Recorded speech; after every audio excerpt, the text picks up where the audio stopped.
Shalom, selamat Paskah bagi kita. Salam berjumpa kembali di channel Getsemani Ministry. Dan saat ini kita akan mendengarkan khotbah Paskah yang kedua di tanggal 21 April 2025. Sebelumnya mari kita berdoa. Tuhan, kami bersyukur karena Engkau mengantarkan kami di Minggu Paskah yang kedua pada saat ini.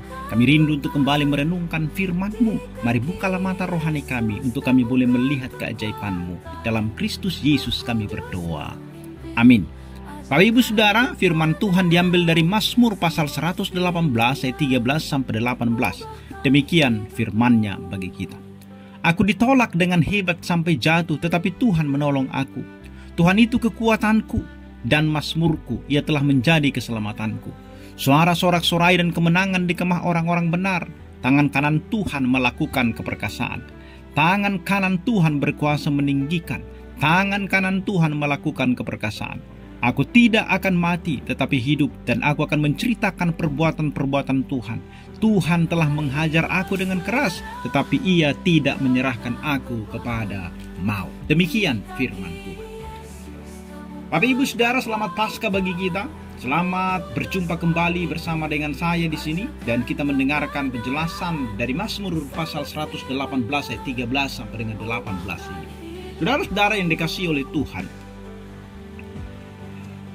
Paskah yang mengubah segalanya, dan ketika Kristus bangkit dari kematian itu, kita memiliki satu pengharapan yang baru. Dan hari ini kita merenungkan Mazmur 118, sebuah mazmur yang penuh dengan kemenangan dan kesaksian tentang bagaimana kuasa Tuhan menyelamatkan. Dan di dalam teks ini pemazmur tidak hanya bersyukur atas keselamatan yang diberikan Tuhan, tetapi juga menyatakan tekadnya untuk hidup dan menceritakan perbuatan-perbuatan Tuhan yang ajaib.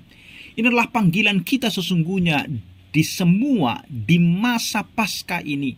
Karena Kristus telah bangkit, maka kita dipanggil untuk hidup bagi Dia dan menjadi saksi atas karyanya. Apa yang kita bisa pelajari dari teks ini? Yang pertama, ayat 13-14, Tuhan menyelamatkan kita dari kejatuhan. Pemazmur memulai dengan pengakuan yang jujur. Aku didorong jatuh dengan hebat, tetapi Tuhan menolong aku. Kata didorong jatuh di sini menggambarkan serangan yang kuat, mungkin dari musuh atau keadaan hidup yang mengancam nyawa. Dia berada di titik di mana dia tidak bisa menolong dirinya sendiri. Dia hampir jatuh total, tetapi di tengah keputusasaan itu Tuhan masuk dan menolongnya. Ayat 14 kita lihat Tuhan adalah kekuatan dan mazmurku, Ia telah menjadi keselamatanku. Saudara-saudara, bukankah ini juga cerita tentang Paskah? Ketika Yesus disalibkan, segala harapan tampak hilang. Murid-murid tercerai-berai, dunia tampak menang, dan maut seolah berkuasa. Tetapi pada hari ketiga, Tuhan bertindak. Dia bangkit dari kematian dan membuktikan bahwa Dia adalah keselamatan kita. Jadi sama seperti pemazmur, kita pun pernah didorong jatuh, yaitu oleh dosa, ketakutan atau penderitaan. Namun melalui kebangkitan Kristus, Tuhan menarik kita keluar dari jurang dan menjadikan Tuhan sebagai mazmur kita. Lagu pujian yang tak pernah berhenti. Apa yang mendorong sehingga kita jatuh hari ini? Ketahuilah bahwa Tuhan yang sudah membangkitkan Yesus, Dia juga sanggup menolong kita. Dia adalah kekuatan dan keselamatan kita. Yang kedua, ayat 15-16. Tuhan menjadi kekuatan dan kemenangan kita. Ayat berikutnya bergema dengan sukacita. Suara sorak-sorai dan kemenangan di kemah-kemah orang benar. Tangan kanan Tuhan melakukan perbuatan yang perkasa. Kita baca di situ bahwa 3 kali pemazmur mengulang frasa tangan kanan Tuhan, untuk menegaskan bahwa kemenangan itu bukan karena usaha manusia, tetapi karena kuasa Tuhan yang tak tertandingi. Tangan kanan dalam Alkitab melambangkan kekuatan dan otoritas tertinggi daripada Tuhan. Maka di dalam konteks Paskah hari ini kita melihat tangan kanan Tuhan bekerja lewat kebangkitan Kristus. Ketika Yesus bangkit, Dia mengalahkan dosa, maut, dan kuasa kegelapan. Kolose 2:15 berkata bahwa Dia telah melucuti pemerintahan-pemerintahan dan penguasa-penguasa dan menjadikan mereka tontonan umum dalam kemenangannya. Sorak-sorai kemenangan yang digaungkan pemazmur kini menjadi milik kita, karena kita hidup di sisi kemenangan Kristus. Saudara-saudara, jika Anda merasa lemah atau kalah dalam pergumulan hidup, ingatlah bahwa tangan kanan Tuhan telah menang. Paskah mengingatkan kita bahwa tidak ada yang terlalu besar bagi Tuhan. Dia adalah sumber kemenangan kita. Bahwa tangan kanan Tuhan akan terus menjaga, menuntun kita, dan memberi kemenangan bagi kita. Yang ketiga, yang terakhir, ayat 17-18. Kita hidup untuk menceritakan perbuatannya. Puncak teks ini ada di ayat 17. Aku tidak akan mati, tetapi hidup, dan aku akan menceritakan perbuatan-perbuatan Tuhan. Pemazmur sadar bahwa keselamatan yang diberikan Tuhan bukan hanya untuk dirinya sendiri, tetapi untuk suatu tujuan, itu menceritakan karya Tuhan kepada orang lain.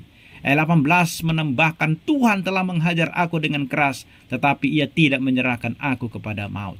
Disiplin Tuhan dalam hidupnya justru menjadi bagian dari kesaksian tentang kasih dan kuasa-Nya.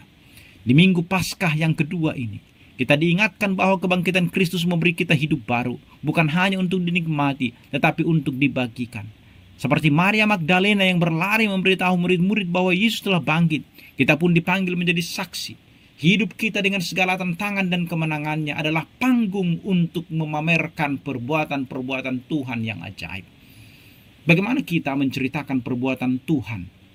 Katakanlah di minggu ini. Mungkin dengan berbagi kesaksian kepada teman, melayani seseorang dalam kasih, atau sekedar bersyukur di tengah keluarga, atau membagikan pesan Tuhan lewat media sosial kita. Hidup kita adalah cerita tentang Paskah yang terus berlanjut.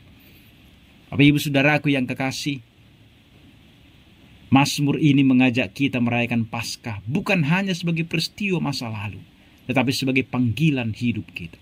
Tuhan telah menyelamatkan kita dari kejatuhan, memberikan kemenangan lewat tangan kanannya, memanggil kita untuk hidup bagi Dia, memberikan kepada kita hidup yang kekal bersama-sama dengan Dia.